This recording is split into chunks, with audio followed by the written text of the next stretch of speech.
I have the distinct honor of introducing our speaker for today, Ashley Hales.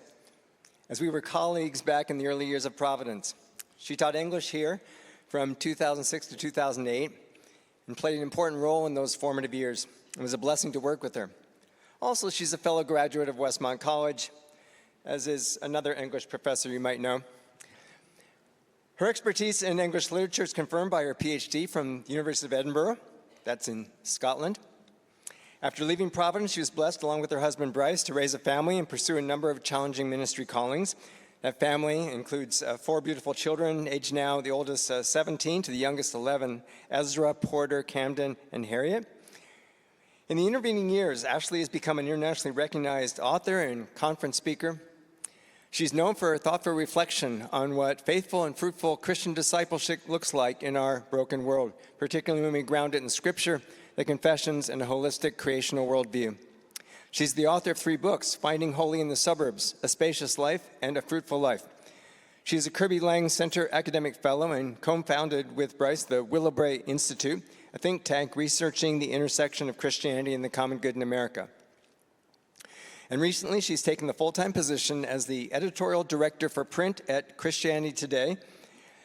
That's a historic publication that is seeing a renewal in hard-hitting biblically Christian engagement with modern culture, thanks in no small part to Ashley's work. She comes to us today from their home in San Luis Obispo, where Bryce is the pastor at Trinity Church, a member church of the PCA, Presbyterian Church in America.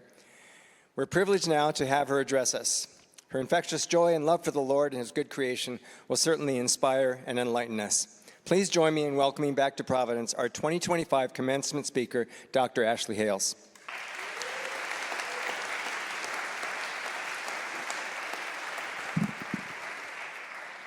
Well, thank you for having me. It's such a pleasure to be with you. Thank you to the Board of Trustees, the President, faculty, staff, and family, and graduates for extending this gracious invitation. It's such an honor to address you. So my husband and I did our graduate education in Edinburgh, Scotland, more than 20 years ago, right before I came to Providence Christian College. It's a world-class city with hills and spires and an ancient castle on a granite rock and craggy hills surrounded by 18th century Georgian architecture. It was magical. It was also entirely normal. Most of our time was spent behind a computer or in class or doing mundane things like grocery shopping. We didn't have a car, so mostly we walked everywhere. Grocery shopping was at the corner market or the supermarket down the road. We had 4 grocery sacks and 4 arms, and that was what we used to get our weekly groceries. We had to carry what we purchased home, which meant our purchases were limited to what we could actually carry. We had a few mishaps where we thought we could stuff a few more heavy items and bags broke, but such is the learning process. And aside from a few trips to IKEA when parents would visit and rent a car, our purchases were limited in both our volume and their frequency. You had to make sure that you got enough bread, milk, and other staples before they were out on Sunday afternoons. So when we returned to the States, I remember walking into a supermarket and absolutely being dumbfounded. There were like 18 varieties of granola, and you could find a condiment in every single sort of permutation. I had to decide between, do I want avocado oil mayonnaise or light mayonnaise or full fat mayonnaise, not to mention the brands. I was overwhelmed with choice, and I probably dropped my shopping cart and just left. Graduates, in many commencement addresses this year, a speaker will hold out your future like that grocery store. You have unlimited options, they will say. You have endless potential. The world is your oyster. You can find your own truth, explore your passion. And hearing those words, it might sound inspiring at first, but with every option open to you, I imagine you'll do the equivalent of leaving that cart in the grocery store. We simply cannot flourish without good limits. We shut down. David Brooks wrote recently that this message of unlimitedness is particularly hard on young adults. Now, he says, young people are thrown into a world that is unstructured and uncertain, with few authorities or guardrails, except those they are expected to build on their own. In other words, the idea of a story of your own self-creation is actually exhausting. So I want to ask all of us, and especially the graduates, what story will you choose to live? Is it the story of unlimited options, or is it the story of learning to live within God's good limits? So I'm not going to tell you that your options are unlimited or to seize the day. What I hope to impart in a few minutes' time are a few reminders. Limits are good, and love requires limits. Firstly, limits are good. I used to think that when I hit a human limit, I'd done something wrong. If I ran into a limit, or I failed to meet expectations, or I ran out of energy, I'd think that something must be wrong with me. But the Bible tells a very different story. In the first chapters of Genesis, limits are actually built into creation. That means that our creatureliness and our finitude are not defects. God's ordained limits are meant for our flourishing. From God's very first utterance, "Let there be light," suddenly there was. Light was separated from darkness. Waters were separated from an expanse God called the heavens. And as earth was populated with vegetation and animal life, each produced according to the limits and direction of God's choosing. Seeds produced after their kind, animals produced after their kind, and they flourished within the limits of a particular place and habitat. There were limits of time, limits of seasonality. For vegetation, there was time when seeds were planted. There was times when soil must be tilled, and there was time when the harvest was ready for reaping. There were limits of space and place. Planets had orbits, right? They couldn't just go wherever they wanted to go. Without the loving setting of limits by our Creator, the world would be void and without form. Adam and Eve also had limits. They were given to one another to live within the limits of a garden, and within the limits of a marriage covenant, and within the limits of God's law. Our normal human limits, our creatureliness, our finitude, are not the result of sin. So as you leave Providence Christian College, you are entering a new season. And like all seasons, it will have its own shape and its own boundary lines. In this coming season, there will be unique gifts and unique challenges. You may find yourself in a season where it feels like all you are doing is sowing seed, and you can't imagine what sort of harvest will come. You may begin to harvest some of the fruit of your academic labors, or you may feel yourself kind of like fallow ground. All of this is normal. Be assured that in each new season, you will also experience the limits of that season, and that this is part of the design. We are not built to be machines, endlessly productive and endlessly with new material. In the same way that driving without a speed limit or lane lines would cause death and destruction, so too living your life without limits is devastating. You will come up against your limits daily. Whether you're looking for work or community, whether you're navigating a new marriage, a new church, or a new city, you will hit a wall. You will feel out of your depth at work, in relationships, or just being plain exhausted at the end of the day. And then you will have a choice about what story you will live. You can try to be unlimited by overwork and exhaustion.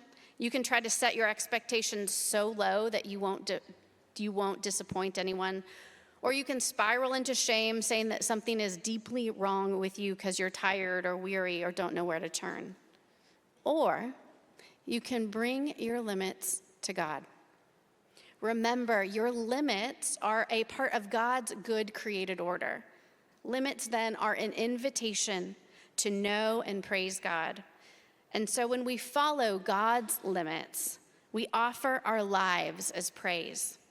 And when we feel their pinch and bring our creatureliness to God, we choose to live the story that God is a good Father.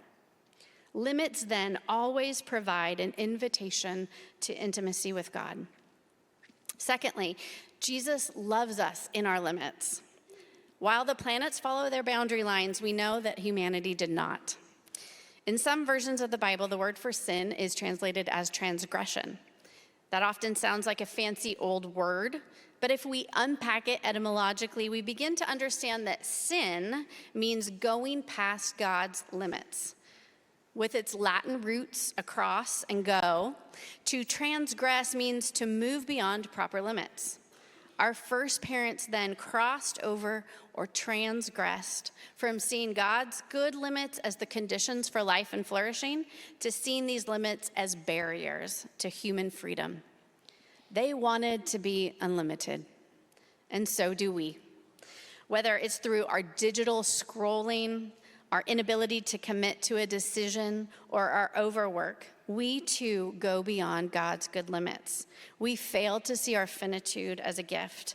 We fail to see the image of God in our friends and neighbors, and we make our work or a spouse or an accomplishment more important than God. But that is not the end of the story. I love how an early church father, Athanasius, writes about why God enters into his creation.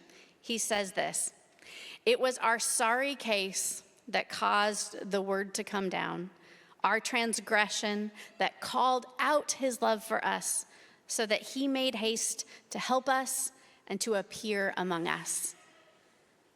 The second person of the Trinity was moved to save because of our transgression.